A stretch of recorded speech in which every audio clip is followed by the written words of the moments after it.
están conectados. Al nomás terminar la clase, me escriben al correo y de una vez le voy a mandar la presentación 11 y la presentación 7 va al final, ¿de acuerdo? Yo les voy a ir diciendo ahí en el camino. Entonces voy a poner la presentación y me dicen si la pueden visualizar.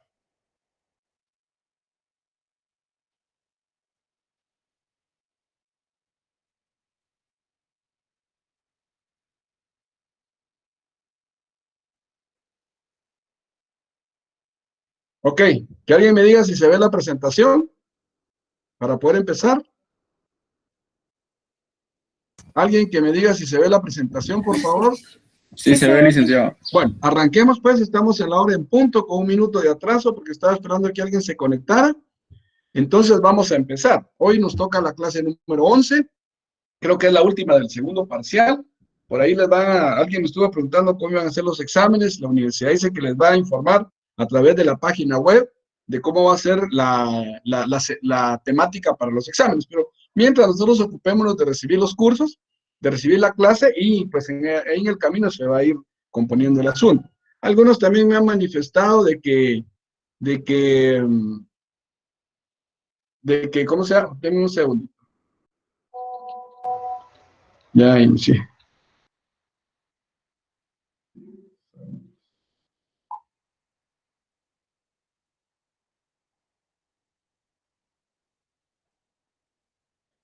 Bueno, todo perfecto, me indican allá en la central, ya tenemos todo listo. Entonces, perdonen, me hice una pausa porque estaba contestando, me están indicando que todos están recibiendo señal perfecta en la universidad. Entonces les decía que les va a llegar la presentación número 11 y al final les va a llegar la presentación número 7, ¿de acuerdo? Así que pilas pues, porque vamos a hacer un pequeño resumen de todo. Y se recuerdan que esto es una secuencia que traemos desde la independencia mucho antes. Y voy mencionando algunas cositas de la clase 10, metiéndolas con la 11, y para terminar y darle fin al tema o al pensa que está directamente ahí programado en la universidad, ¿de acuerdo? Bueno, entonces vamos a empezar el curso de Derecho Agrario, Código FG, semana número 11, que es la última clase en teoría, que es la reforma agraria y la revolución de 1954, con el decreto 900. Si ustedes se recordarán, ahorita ya hablar de la revolución, hablar del decreto 900, sabemos en dónde estamos enfocados. La revolución vino prácticamente como que a abrir la puerta para los gobiernos, tanto liberales como los gobiernos democráticos. Y el decreto 900 fue uno de los que se emitió con el propósito de recuperar todas aquellas tierras que poseían las grandes masas o los terratenientes con los latifundios, los minifundios y así sucesivamente el rey, la corona y todos los que tenían esas tierras. Entonces, pero lamentablemente en 1954 este decreto queda sin efecto. Vamos a ir viendo paso por paso. Arranquemos entonces con el objetivo, que es que el estudiante de la Universidad Rural de Guatemala interprete debidamente la normativa jurídica de la Constitución Política de la República de Guatemala y el decreto 900. Estamos hablando específicamente de la Constitución, todo lo que son las leyes, decretos, normas jurídicas y todos los más. Ustedes saben que hay una pirámide de normas, en donde está la Constitución, las leyes constitucionales, que yo les dije que son 5, y luego vienen ya entonces los decretos, las demás leyes, las leyes conexas y todo lo demás. Bueno, entonces, pero vamos a ir tocando siempre algunas cositas de esto, pero poco a poco, porque todavía nos falta el tercer parcial, donde vamos a ver prácticamente todo lo que son las leyes. Bueno, arrancamos con la Revolución de 1944. Ustedes ya saben cómo se encontraba Guatemala en ese tiempo, en un estado de inestabilidad, prácticamente al mando de siempre de los señores feudales o de las terrenas. Pero la United Free Company tenía el control sobre el gobierno en gran poderío sobre el porcentaje del terreno nacional. Eso ya lo vimos en la clase pasada. ¿Y quién fue el primer presidente de Guatemala? Pues arrancamos con que fue Juan José Arévalo Bermejo, perdón, de 1945 al 51 con la revolución. Bueno, en este gobierno, reforma agraria, siempre hablando sobre el decreto 900, que ya lo hablamos la vez pasada, pero 5 años más tarde, durante el primer año de la administración de Jacobo Arden Guzmán, de 1951 a 1954, se discutió la reforma agraria entre los diversos sectores de la sociedad. Se recuerdan que hablamos de los 3 puntos esenciales, que ahí ustedes también los tienen en esta presentación, que es lo que se pretendía hacer con este decreto 900. Uno de los principales era la construcción de una carretera, la cual no le convenía a la United Fruit Company. 2, la construcción de una hidroeléctrica, lo cual no le convenía a la empresa eléctrica. Y 3, la reforma agraria para poder expropiar las tierras, lo cual no le convenía a la United Fruit Company, hablando de los Estados Unidos o la Unión Americana o norteamericana, que tenía intereses propios en estas compañías. El decreto 900. Los argumentos de estos sectores no fueron escuchados. ¿Por qué razón? Jacobo Arbenz Guzmán procedió con el decreto 900, que fue la reforma agraria el 17 de julio del 52, y el decreto consistía en 107 artículos que determinaban las condiciones bajo las que se expropiaría la tierra y la forma en la que se otorgarían a los campesinos. Hasta ahí prácticamente nos quedamos, cómo recuperar la tierra, cómo el Estado, o cómo con el decreto 900 se iba a recuperar la tierra y cómo se iba a distribuir en partes para que los campesinos pudieran realmente tenerlas, usarlas y explotarlas y producirlas. Sin embargo, pues ustedes saben que esto no ha sido nada fácil desde que empezamos la época de la colonia.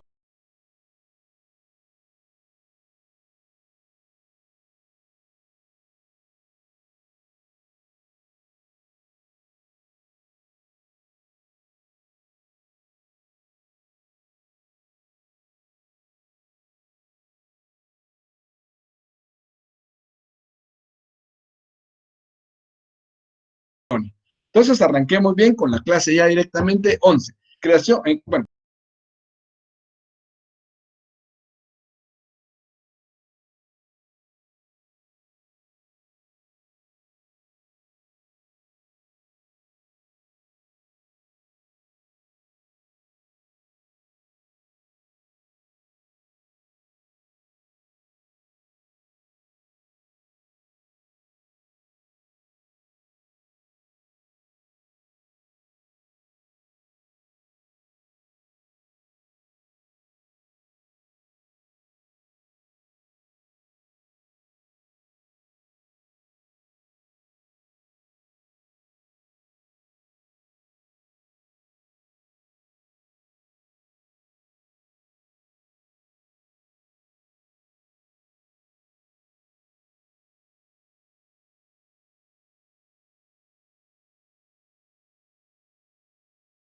Ya era el 20% de Guatemala, que actualmente es el IX, y se implementó el Código de Trabajo, que fue importantísimo, y la autonomía municipal y de la universidad.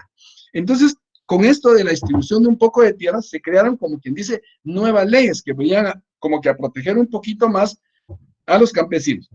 Si ustedes se dan cuenta, crear políticas, cuando les hablo de políticas, estamos hablando de que las políticas públicas son todas aquellas que se entonan o se enfocan para buscar el bien o alcanzar el bien común a través de una normativa, que puede ser cualquier decreto 900, era una normativa. La Constitución es una normativa, es una norma, pues, y la ley es así sucesivamente para ir protegiendo. Se crea entonces el Seguro Social, que eso les va a dar como cobertura, por lo menos ya, para sus enfermedades. Y también se implementa importantísimo el Código de Trabajo, que obviamente ahí pues ya se crearon principios rectores, protectores, la tutelaridad de la persona para ayudarla, para protegerla, para que no se violaran sus derechos como trabajadores. Y con todo esto también ya viene a intervenir un poquito los derechos humanos, y también se crea el decreto 162, ustedes lo quieren leer, ese cómprenlo por ahí si lo quieren leer, porque habla prácticamente sobre los campesinos, técnicamente. Entonces, el decreto 162, prácticamente a nivel o materia de derechos humanos, les explica cuáles son los derechos que se protegen de los campesinos. Bueno, entonces, durante ese tiempo de Jacobo Arbenz Guzmán, cuando él tuvo la oportunidad, envió un mensaje a su pueblo, así como estamos viendo nosotros todas las noches, nos envían un mensaje, ¿verdad? Un mensaje de importancia para nosotros como pueblo, debido a la necesidad y la pandemia que tenemos ahorita, por la cual estamos restringidos con un montón de cosas. Sin embargo, el presidente en su mensaje hacia el pueblo el 20 de junio de 1952, sobre la reforma agraria, manifiesta que la ley de reforma agraria es un instrumento por el cual se podrá iniciar el camino de una transformación profunda en la vida económica, social de Guatemala, hablando prácticamente de la vida económica, social y política, la vida económica, política y social de las personas, hacia la época del progreso y de mayor bienestar para un número mayor de población. Bueno, eso fue importantísimo, ese es su discurso, porque lo que él pretendía era eso. Si ustedes lo quieren ver, según la Constitución, el objetivo principal de la Constitución o del Estado es alcanzar el bien común. ¿Y cuál es el bien común? Pues que las personas tengan trabajo, que tengan, por ejemplo, que tengan salud, que tengan dinero, que puedan sobrevivir, que tengan cómo producir. Ahorita estamos en una etapa crítica en donde muchas personas están dejando de producir, muchas empresas están despidiendo a la gente. Y aquí viene lo bonito. Bueno, no lo bonito porque realmente no es tan bonito. Aquí viene el trabajo para los abogados. ¿Por qué? Porque van a empezar a existir un montón de demandas por despidos a los juzgados de trabajo. Y eso pues se verá más adelante y más adelante posiblemente les contaré. Bueno, pero claro, con este discurso se dice que todos sabemos que ningún paso en beneficio del progreso y la civilización de los pueblos se ha dado sin lucha y sin oposición y sin derramar sangre y pérdidas de vidas. Que eso fue obviamente ya después de, en este tiempo, en este periodo que estamos hablando ya prácticamente de la época contemporánea. Aquí las cuestiones se pusieron un poquito más complicadas hacia adelante. Bueno, las políticas sobre las tierras del 44 al 54. Aquí ya les hablo de las políticas. Se crea la política de tierras mediante el decreto 900. Según este periodo, después de la revolución del 44, los artículos 1 y 2 del decreto 900, que mejor se explican las medidas que se adoptaron para los gobiernos como parte del avance del desarrollo agrario y la transformación de una vida futurista para los campesinos. Se recuerden que en la clase anterior yo les toqué los 2 artículos. ¿Por qué solo toqué 2 artículos? Porque son prácticamente los que vienen, es la normativa, como les acabo de hablar, es la norma que se creó dentro del decreto 900 para, primero, artículo 1 establece, la reforma agraria de la Revolución de Octubre tiene como objetivo liquidar la propiedad feudal en el campo y las relaciones de producción que la originan para desarrollar la forma de explotación. Bueno, dice desarrollar, pero la idea de desarrollar la forma de explotación y métodos para lograr el contenido de este artículo se dispuso. Y ustedes ya saben que aquí les dejo siempre el link para que podamos ir a ver, que podamos ir a leer las literales, pero como les vuelvo a repetir, por favor léanlos ustedes, porque no nos da tiempo iniciar con la lectura de todo eso. Sin embargo, ahí les dejo yo el link, entonces voy a regresar al artículo que estábamos analizando, para que podamos seguir y continuar con la clase. Entonces, objetivo principal, liquidar la propiedad feudal en el campo y de esta manera desarrollar una forma que ya no fuera tanto de explotación, sino que buscar los métodos alternos para lograr el contenido de este artículo. Bueno, artículo 2. El artículo 2 dice, quedan abolidas todas las formas de servidumbre, esclavitud y por consiguiente prohibidas de las prestaciones. Bueno, aquí esto ya ustedes ya lo saben, lo que quedaba prohibido ya era que se tomaran las personas como esclavos, que se prestaran, que se los llevaran, los trajeran, hicieran con ellos lo que quisieran. Ya con este decreto, pues ya se empezó a normar un poquito más ese derecho que tenían los colonos o los invasores de la tierra en ese periodo o dentro de los periodos prácticamente coloniales, militares y los gobiernos militares que hemos traído hasta mucho tiempo atrás, ¿verdad? Y la finalidad era protegerlos de alguna manera. ¿Y cómo se protege? Con la normativa. Bueno.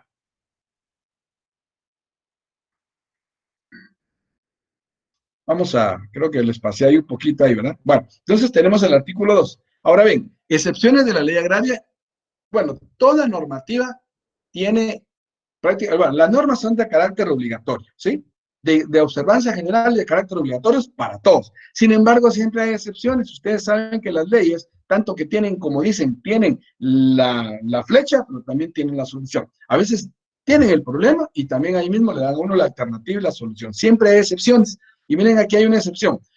Se exceptúan de expropiar las fincas con extensiones que fueran menor de 223 acres y que tenían por lo menos 2/3 partes de su área cultivada. Si ya tenían, bueno, no era tanto, 223 acres era muy poco, y si ya tenían cultivadas, ¿para qué las iban a expropiar? Mejor que las siguieran produciendo. Dentro de los propietarios que contaban con grandes extensiones sin cultivar, está la UFCO, ustedes ya saben que es la United Fruit Company, por lo que se le expropió el 70% de los 550,000 acres de su terreno. Ya sé que alguien está pensando, pero usted dijo la vez pasada que eran 400 y algo. Yo les dije que era un aproximado. Aquí nos dice que en esta época se le expropiaron a ellos 550,000 acres de su terreno. El decreto 900 ante los ojos de la oligarquía cafetalera e inversionistas extranjeros significaba un instrumento amenazador de clara penetración y comunista a nuestro país.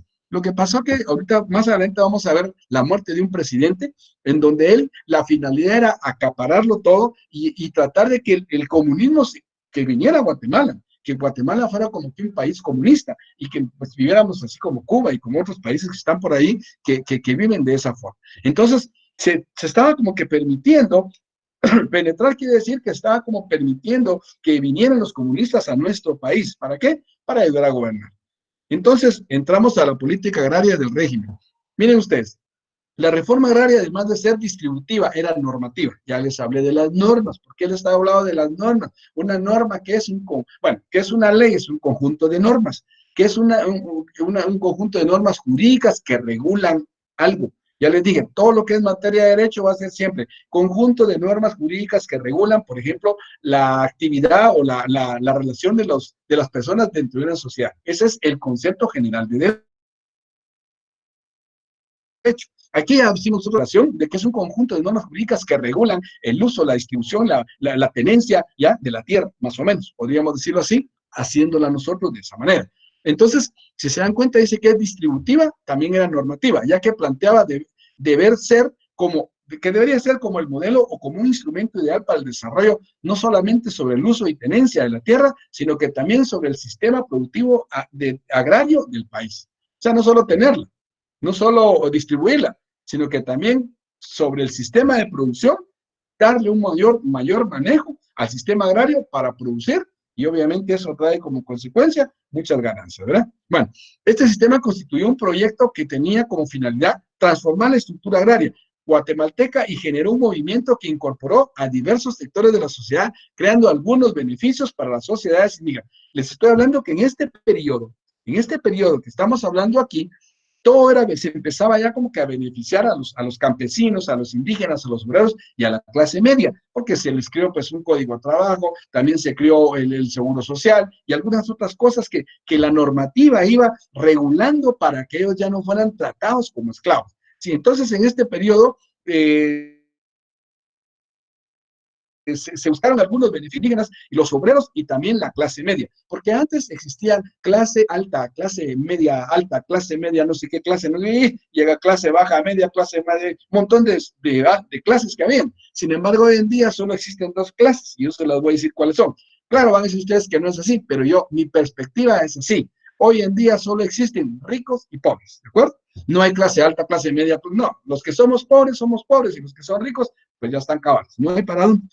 Entonces, en aquel tiempo, porque había diferentes tipos de clases sociales, pero hoy en día no, hoy en día solo existimos los pobres y existen los ricos, punto, se acabó. Bueno, sigamos entonces.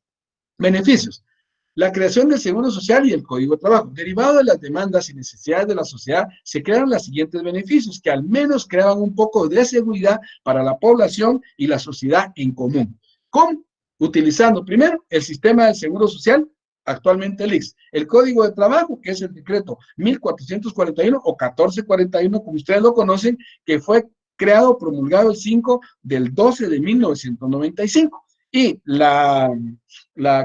¿cómo se llama? La unión, que fue prácticamente, ahí les puse unas fechas que se las voy a explicar un poquito más adelante, que fue una modificación que se hizo al Código de Trabajo en el 2017. Por eso les puse ahí, eso quiere decir así, que únicamente se ha modificado el 7 del 2017. O sea, el Código de Trabajo ha tenido muchas reformas, pese a todo lo que hemos traído arrastrando desde la colonia. La autonomía municipal y las autonomías universitarias. Todo eso era perfecto para un gobierno, porque se estaba tratando de consolidar un Estado. ¿Y qué nos estaba dando? Como dice la Constitución, buscando el bien común, buscando beneficios para todos, pero eso duró muy poco.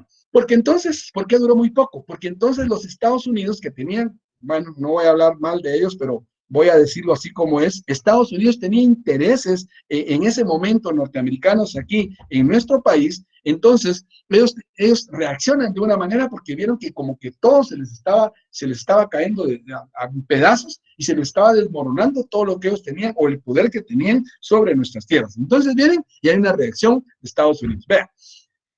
Dice, estas disposiciones de desarrollo le afectaban drásticamente a los intereses norteamericanos, que eran representados por la United Free Company, que ustedes ya saben que es la UFO, provocó la reacción del gobierno norteamericano, la cual en el contexto de la Guerra Fría se aprovecharon para obtener sus propios beneficios e intereses, simulando una lucha de apoyo para obtener, simular que iban a apoyarnos y todo, pero para obtener su propia teoría, obtener sus propios intereses. Según ellos, con eso íbamos a alcanzar democracia y con eso íbamos a contener el comunismo en el hemisferio centroamericano. Sin embargo, el comunismo pasó aquí, hubo comunismo. ¿Cuándo hubo comunismo? Pues cuando se tuvo la guerra, ¿verdad? La guerra interna que duró más de 30 años, y pues ahí yo, según tengo entendido, inclusive hasta el famoso Che Guevara, que muchos ahí se lo ponen en la universidad como que es el símbolo de los universitarios, pues era un revolucionario. El Che Guevara, pues ni modo, pasó aquí por Guatemala, ayudó un poquito, pero realmente yo a ese cuate lo he visto como que de lejitos, ¿no? A ustedes, porque todos los que realmente nos han venido a hacer daño de una u otra manera, para mí no puede ser ningún ídolo. Entonces, ni ídolo, ni lo voy a idolatrar, ni lo voy a simular, porque realmente no es así. Bueno, entonces se da la intervención norteamericana en 1954. Miren lo poco que duró el asunto. Con la ayuda de un sector del ejército y terratenientes guatemaltecos, poniéndole fin así a este esfuerzo del primer ejercicio democrático en el país. Ahí está, ahí se acabó todo lo bonito. La reacción de los Estados Unidos, fíjense ustedes, con la ayuda del ejército. O sea, como dicen, traición a la patria. Ustedes viene el ejército y algunos, no todos, por supuesto. Dice con la ayuda de un sector del ejército y los terratenientes, los pistudos, o sea, los que tenían la plata y los que tenían dinero en la tierra, pues podían apoyar este movimiento, poniéndole fin así a este esfuerzo del gobierno de que se buscaba en el ejercicio democrático para alcanzar un bien común o un futuro desarrollado en Guatemala. Bueno, entonces viene como la intervención de Estados Unidos, viene el golpe de Estado. ¿Quién lideraba el golpe de Estado? Un dictador. ¿Qué es un dictador? Pues aquel que hace lo que se le pega la gana en un Estado, ¿no? Dictar, es decir, háganlo y punto, se acabó, quítenle la vida a aquel, tráiganse a aquel, es un dictador. ¿Quién fue? El dictador Carlos Castillo Armas. Él viene y da golpe de Estado, ¿ya? Viene a dar golpe de Estado a Jacobo Arbenz Guzmán y se empieza otra vez los problemas. Caímos, como quien dice, íbamos como subiendo y ya estábamos nivelados y pum, nos dan un mazazo y nos traen al suelo. Pero miren en qué terminó todo esto. El golpe que estremeció Guatemala en 1954 fue el resultado de la operación encubierta llamada PB Suices, a ustedes leanlo como ustedes quieran, ¿verdad? Criptónimo de la CIA. Esta fue organizada por la CIA estadounidense para derrocar a Jacobo Arbenz Guzmán. El presidente de Guatemala había sido electo democráticamente su pecado es de la United Free Company. O sea, oponerse, o sea, dicen que no hay que pelear con los gigantes, ese es el problema. No nos podemos pelear con Dios porque nos quitan la ayuda, nos quitan por acá, si no queremos hacer algo, como que siempre seguimos bajo el dominio de algún gobierno, ¿verdad? Pero bueno, eso ustedes ya lo comprenden ahora mejor porque saben de qué estamos hablando. Sigamos a la siguiente.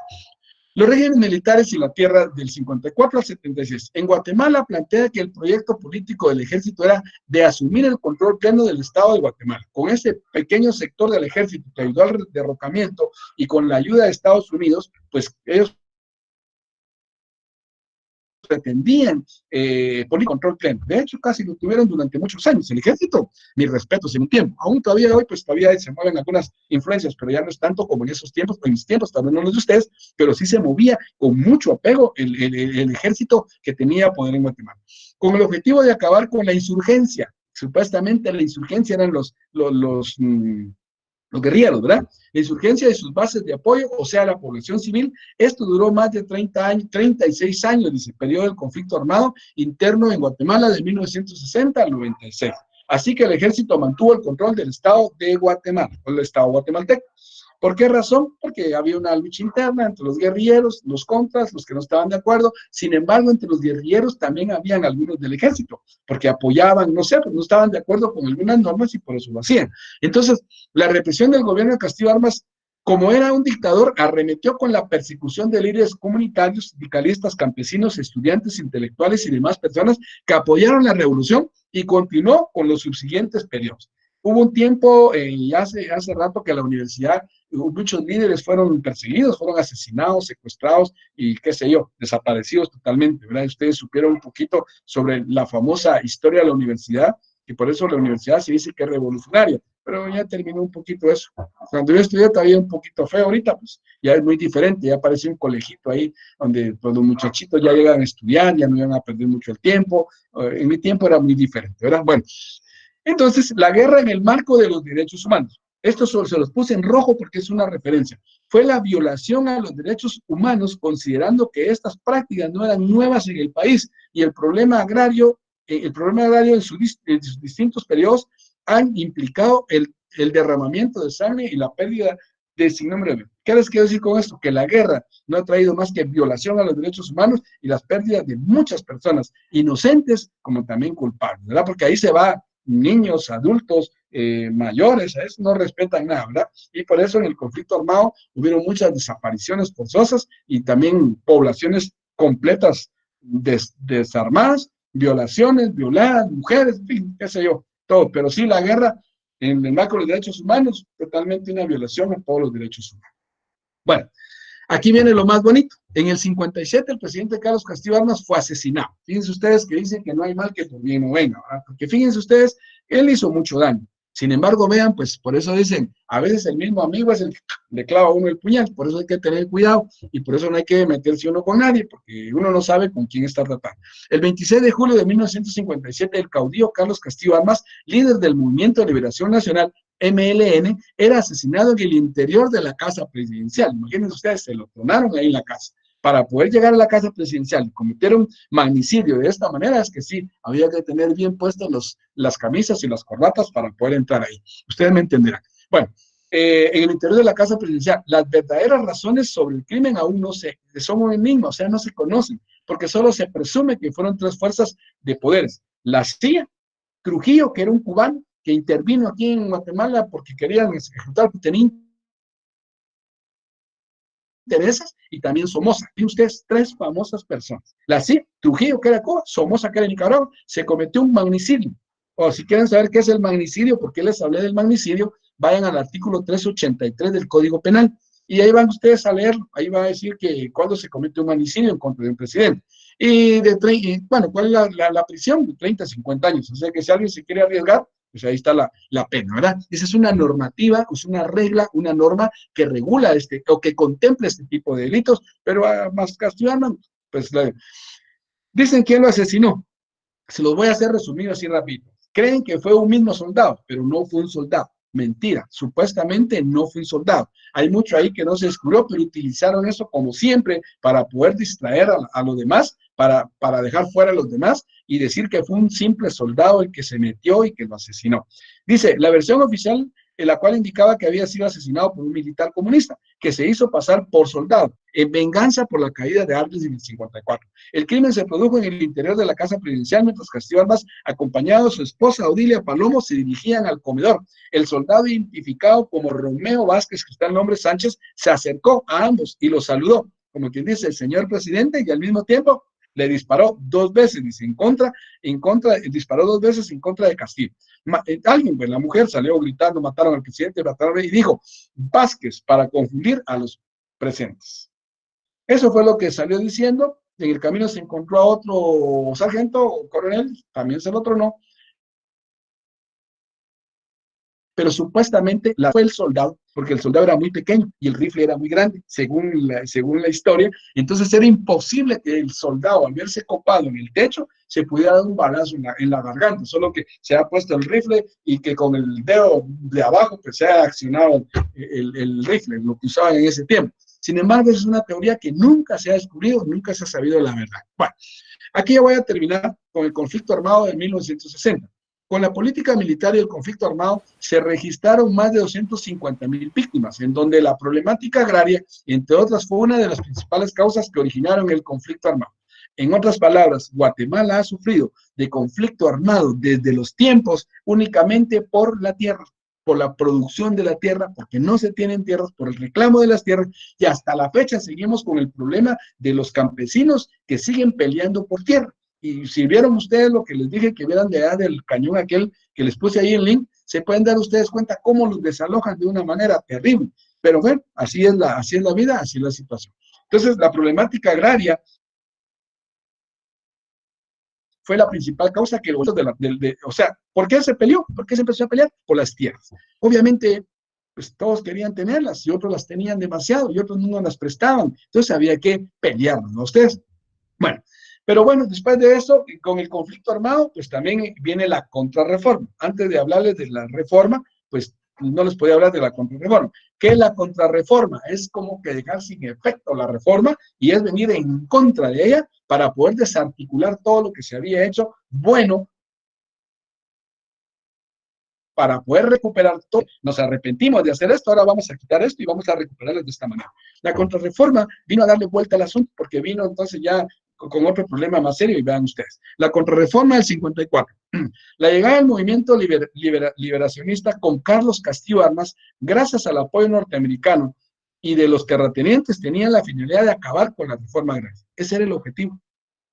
Como ya se estaban dando beneficios, la contrarreforma con Carlos Castillo Armas, con los norteamericanos, la United Free Company y los terratenientes tenían una sola finalidad y que era acabar con la reforma agraria. ¿Por qué? Porque ya los campesinos habían comenzado a tener beneficios para poder explotar esas tierras. Entonces, ¿qué había que quitarse? Pues como un niño le dan un dulce, pero se arrepienten y quitémosle el dulce, pues, y que llore, va. Haga lo que haga, no va a tener poder para poder quitarme el dulce. Más si yo mido 2 metros y mi hijo va a medir un metro, por ejemplo, 3 metros, y yo le pongo el dulce arriba, no lo va a alcanzar. Y eso es lo que hicieron ellos, darnos un bombón al principio, lo chupamos un poquito, y luego nos lo quitaron y nos pusimos a llorar. ¿Por qué razón? Porque la contrarreforma le da vuelta a todo esto.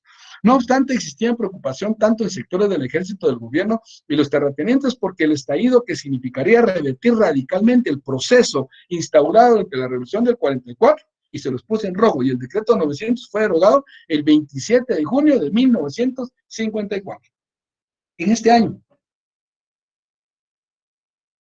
se deroga el decreto otra vez con el poder. Y vean ustedes lo que pasa. Para ello, el gobierno de turno emitió el decreto. El primer decreto fue el 31 el número 31 de 1951, que en el fondo buscaba evitar los conflictos, la movilidad social, mientras se le devolvía la tierra a los finqueros, latifundistas, que fueron los expropiados. En otras palabras, esto lo que vino a hacer es devolverles todo, tratar de taparnos la boca, ¿verdad? Evitar que nos hiciéramos movimientos, que hubieran conflictos en el campo, y simplemente se les devuelven todas las tierras a los que ya se les habían expropiado. ¿Y con qué se les había expropiado? Con el decreto 900. Ustedes ya vieron que la finalidad era expropiar a los terratenientes, expropiar las tierras para dárselos a los campesinos y buscarles un mejor uso. Sin embargo, aquí con el derogado de 1954, prácticamente nos vienen a quitar todo de nuevo y empezamos otra vez con los problemas. Entonces nos vamos. Aquí, miren ustedes, aquí ya les voy a hablar de los amparos. Dice que en el tiempo los campesinos ya que se vieron entre la espada y la pared, atados de pies y manos, alguna manera legal de buscar que esas tierras no se les quitaran. Entonces, interpusieron amparos. Un amparo es cuando, ustedes han oído hablar de amparos, ¿verdad? Cuando a alguien le están violando sus derechos como persona, se tiene que amparar en algo. Y para eso existe la ley de amparo y exhibición personal, que es una ley constitucional que está dentro de las 5 leyes constitucionales, ¿verdad? Que fueron emitidas para proteger de alguna manera los derechos humanos de las personas. Entonces, dice, los campesinos se vieron nuevamente atados de pies y manos. El objetivo de la contrarreforma agraria, por consiguiente, desarticulación e instrucción del movimiento campesino y sindical, la represión fue nuevamente el instrumento utilizado por las fuerzas militares del Estado. Aquí estamos. Sea lo que se ha hecho con la represión, volvimos a caer al mismo problema. ¿Nos damos cuenta? Bueno.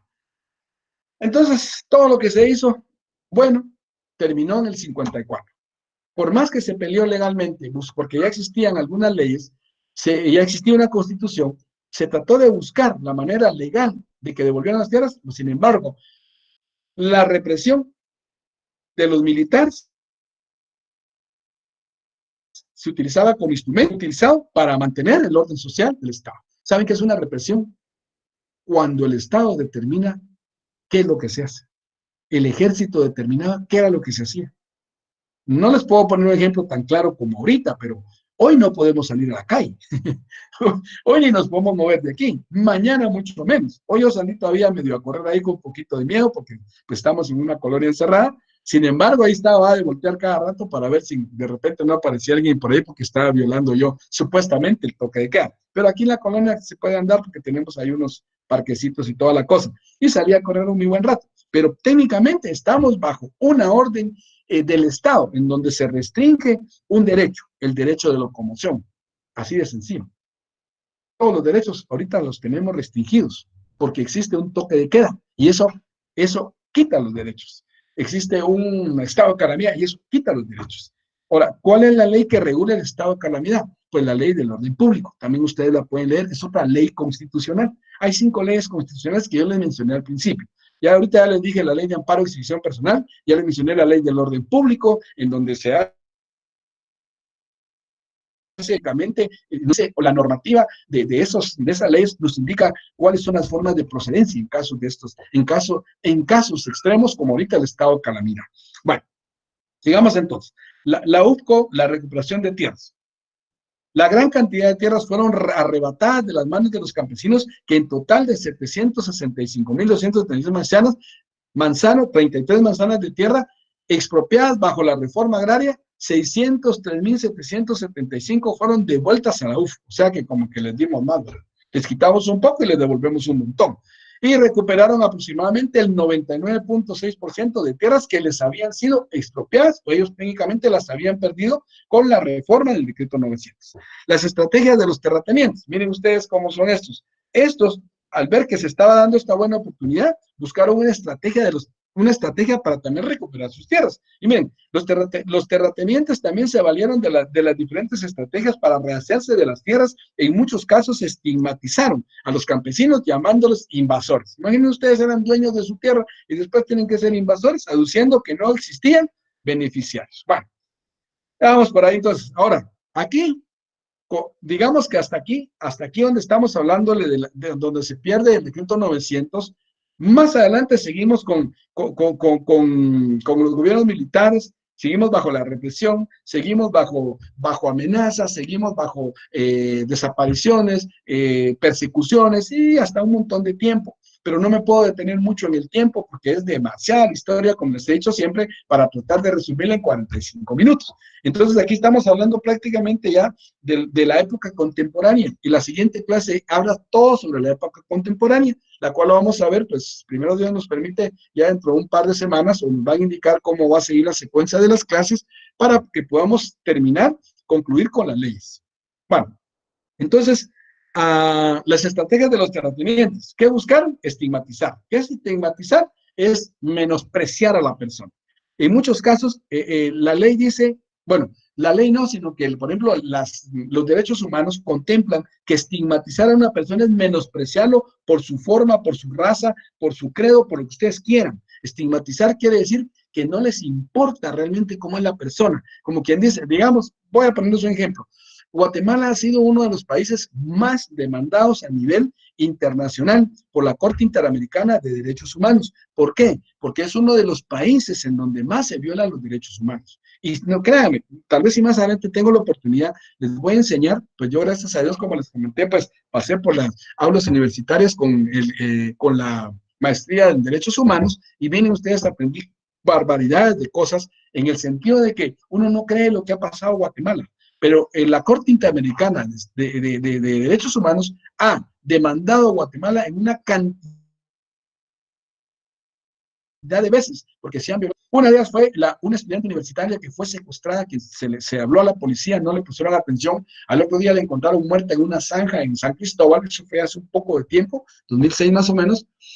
¿Y qué pasó cuando la vieron? La estigmatizaron, porque como la vieron con una falda media cortita, las uñas pintadas, y andaba en unas jeans y un suaretito, dijeron que realmente no importaba seguir el procedimiento legal porque parecía una prostituta. O sea, no se dieron cuenta que un día antes había sido secuestrada. Pero eso les hablo más adelante porque no se trata de eso la clase. Solo para que ustedes sepan qué es la estigmatización.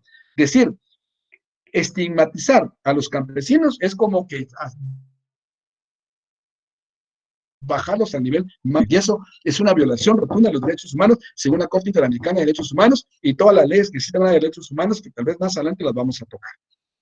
Bueno, pasamos entonces con los gobiernos ya más conocidos por ustedes, Óscar Mejía Víctores y la dictadura de Ríos Montt y la situación jurídica y política de Guatemala del 84 al 85. Ustedes ahorita aquí no les voy a hablar mucho, ustedes ya conocen mucho de lo que fue Ríos Montt y Óscar Mejía Víctores. Ríos Montt tiene una historia muy larga, murió y no pudo ser condenado. Yo les puedo decir algo. Cuando se firmaron los acuerdos de paz, se suponía que la guerra interna terminaba. Y si esa guerra interna terminaba, obviamente, pues todos tenían que tener ya tranquilidad. Sin embargo, yo soy, trato de apegar, nunca estuve de acuerdo con los juicios que se llevaron a cabo. Les voy a decir por qué. Porque yo soy de la idea, lo veo así desde el punto de vista de derecho o de abogado. Si la ley es pareja, de carácter general y de observancia general, para todos debe ser la ley pareja. Pero no estaba yo de acuerdo que solo se juzgara a unas personas por genocidio y que se dejaran a otras sin que se juzgaran. Porque tanto del lado del gobierno como del lado de la insurgencia se cometieron muchas violaciones a los derechos humanos. Entonces, yo decía algo, no estoy de acuerdo porque si se firmaron los acuerdos de paz, para eso se firmaron los acuerdos de paz. Pero sin embargo, no podemos reclamar ahora hacer juicios a personas por genocidio, porque eso fue en el tiempo de la guerra y había estado en necesidad. No es que esté a favor de él, para nada. Sin embargo, no estuvo, o sea, la ley, uno como abogado debe ser mediático. Porque acuérdense que a veces hay que defender a los malos y a veces hay que defender a los buenos. Así que la ley no debe de ser, digamos, utilizada, sino que debe ser interpretada. Bueno, con la llegada de estos dos militares, la violencia política se incrementó, llegando a su punto más álgido, o sea, su punto más alto. La lucha contra insurgente en contra de la población civil e intensificó más, porque entonces ya había más guerras, había más muertos, había más secuestros, había de todo. El sistema político normativo de Guatemala ha mantenido la misma estructura jurídica establecida por el Estatuto Fundamental de Gobierno del general Efraín Ríos Montt hasta el día 14 de enero de 1986. Ustedes van a decir rápido, están pensando qué pasó en 1985 se creó la Constitución Política de la República de Guatemala y que entró en vigencia en 1986, la fecha en que entró en vigencia la nueva Constitución Política de la República de Guatemala, aprobada por la Asamblea Nacional Constituyente el 31 de mayo de 1985. Quiere decir que hasta que se promulgó esta ley, empezamos como que a tener un poquito más de derechos, tanto humanos como derechos constitucionales. Ahora, hasta aquí, una vez que aparece la Constitución de 1985, como que las cosas empezaron a emparejarse un poquito, porque si ustedes se dan cuenta, hasta el tiempo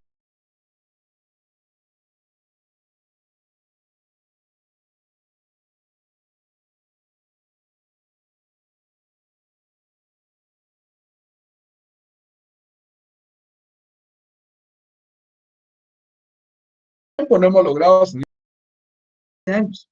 No somos un país industrializado, no somos un país desarrollado. ¿Por qué razón? Porque hemos venido arrastrando todos estos gobiernos de esta manera que no nos han hecho beneficiar, sino que nos han hecho retroceder. Si Guatemala tiene recursos suficientes, créanme, yo lo he dicho una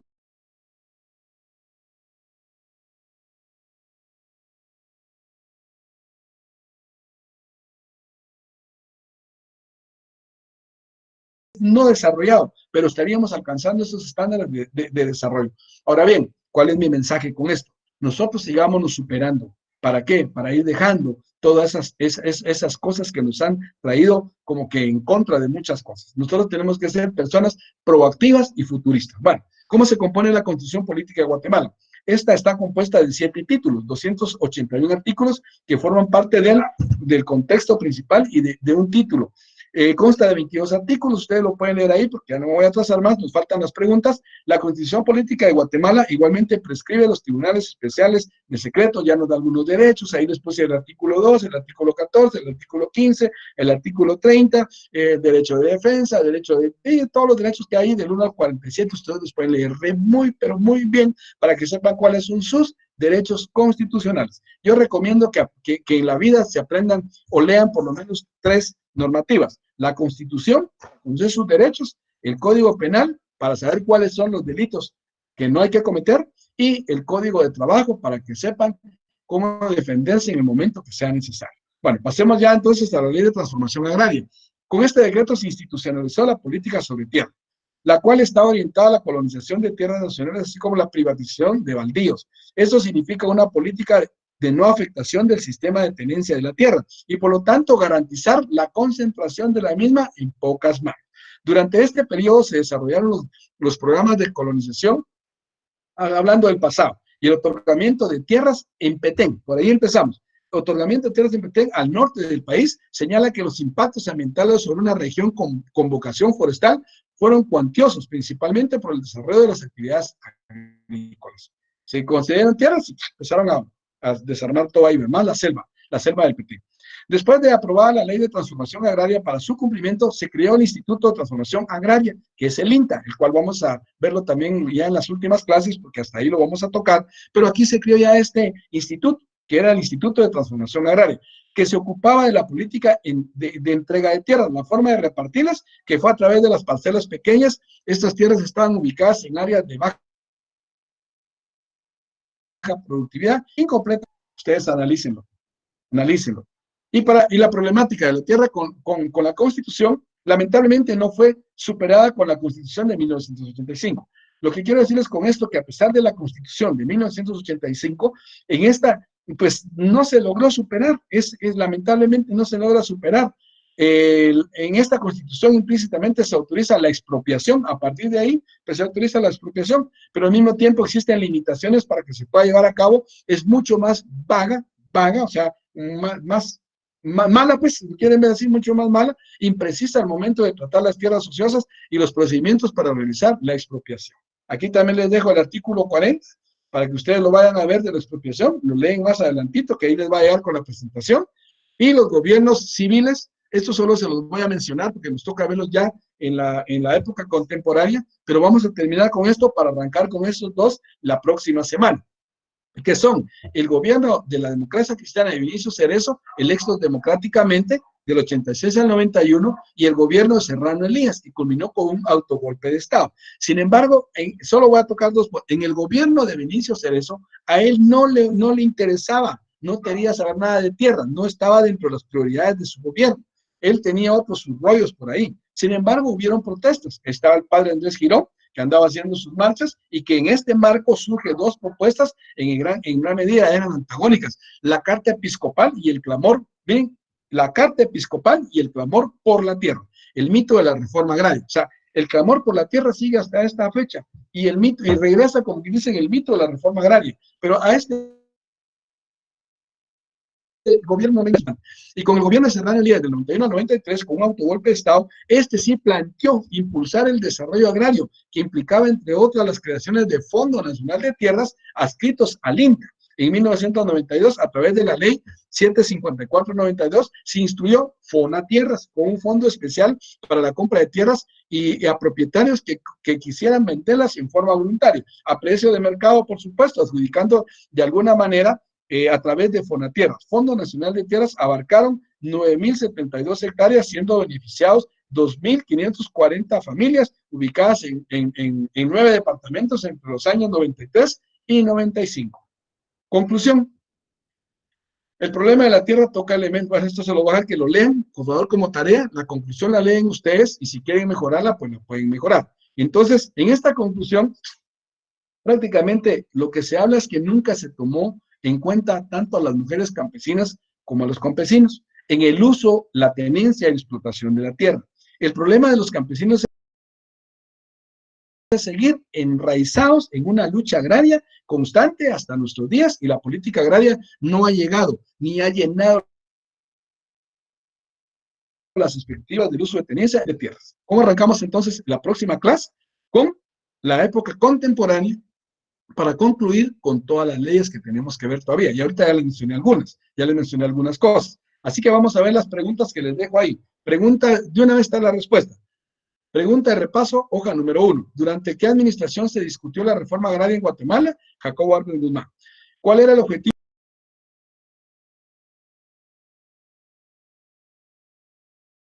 principal del decreto 900 con relación a la tenencia de la tierra? Sencillo, la expropiación de la tierra. ¿Qué fue lo que se logró implementar, como la creación de bancos de reforma agraria como beneficiarios para los campesinos, el seguro social, el código de trabajo y la autonomía municipal, también la universitaria?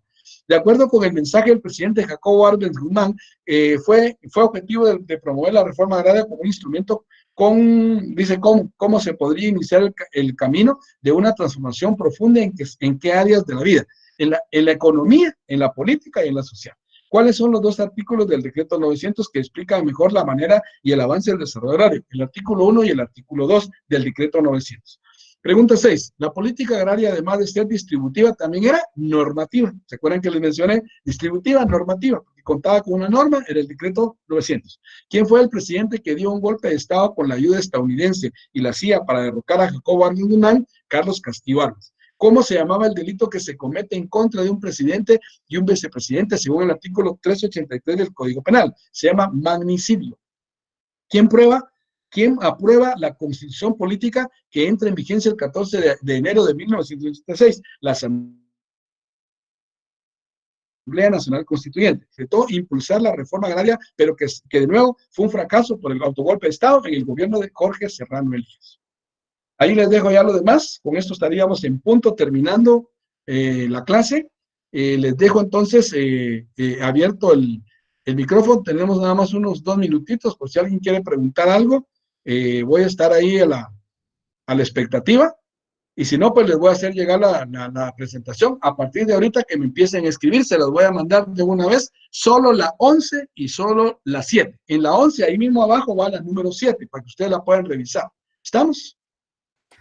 Hola, ¿Alguna Lick. pregunta? Hola, Catherine, ¿verdad? Delmi, dígame, Delmi. Mire, disculpe, solo con una duda, es que a nosotros nos indicaron que teníamos que utilizar como repaso las preguntas que están en el video que sube la plataforma. Correcto. Y usted nos ha dado otras preguntas, ¿verdad? No sé a cuál Yo les doy más. Ajá. Yo lo que yo hago es complementarles un poquito más el tema. Eso es como una prepresentación. Ahí solo hay 3 preguntas. En la clase 7, que no habían tenido, yo les incluyo las preguntas que ahí les hacen y les incluyo 2 más. Si ustedes leen todo este material y cuando sean esas preguntitas, se las van a hacer comidas, porque yo las estuve revisando. Es lo mismo, solo que aquí está mucho más ampliado.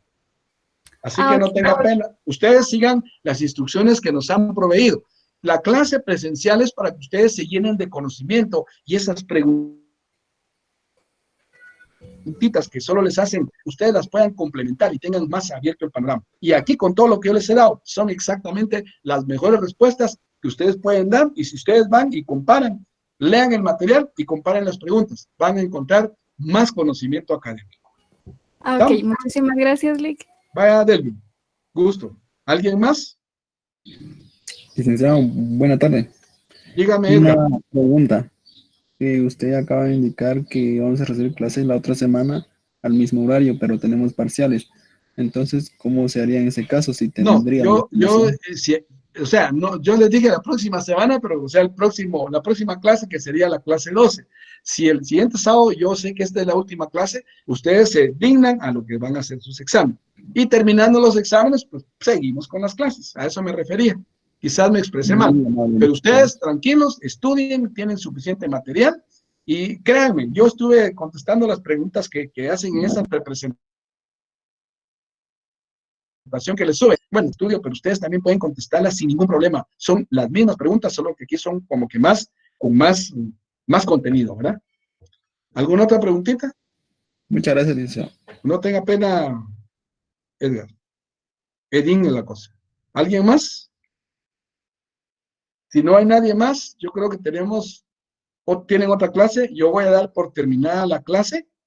Si no hay otra preguntita, si no tienen alguna duda, solo voy a mandar la presentación 11 y 7. Ahí mismo en la 11 va la 7 al final.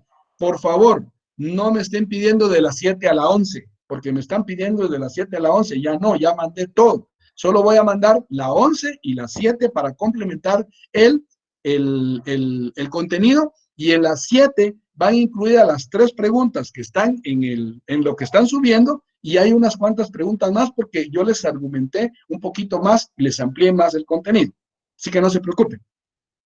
¿Alguna otra preguntita antes de irme? ¿No? Bueno, entonces desde ya pueden escribir. Si quieren ahorita, yo ahorita estoy aquí sentado, aquí tengo la otra máquina, de una vez les voy a mandar el material para que ya tengan todas las preguntas, ¿de acuerdo? Recuérdense que las preguntas que yo les hago no son las preguntas de examen, esas las hago yo como repaso, pero ustedes lean el material y las preguntas les pueden servir, por supuesto, pero si ustedes quieren enfocarse en el material yo les hago esas preguntas como un resumen para que, pues, por lo menos tengamos un cuestionario, ¿verdad? Pero ustedes lean el material y ahí van a sacar todas sus preguntas, no se preocupen.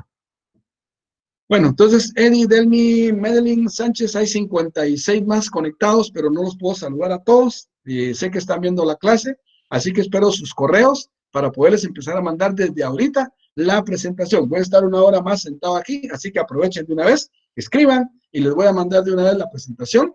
De mi parte fue un gusto atenderlos en este proceso del parcial. Las clases van a seguir después de los exámenes, como se me indique, y ustedes tranquilos, lean su material, estudien tranquilos, no se sofoquen, lean tranquilamente con la clase magistral, con el material, ustedes pueden complementar un muy buen examen. Yo sé que les va a ir bien, yo sé que les va a ir bien, así que pilas pues, pongan, como digo aquel, vivo los quiero, así que a estudiar. Pasen buen día, Dios les bendiga y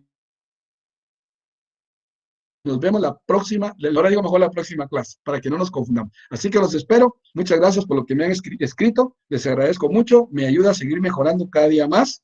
No me hace sentirme creído, me hace sentirme más humilde, porque eso me obliga a que yo me prepare cada vez más para darles alguna clase. En los 9 años que tengo de estar en la universidad, creo que siempre he sido así, prepararme bien para que ustedes puedan estudiar y aprender algo en las aulas. Pasen buen día. Dios les bendiga y hasta la próxima clase. Saludos.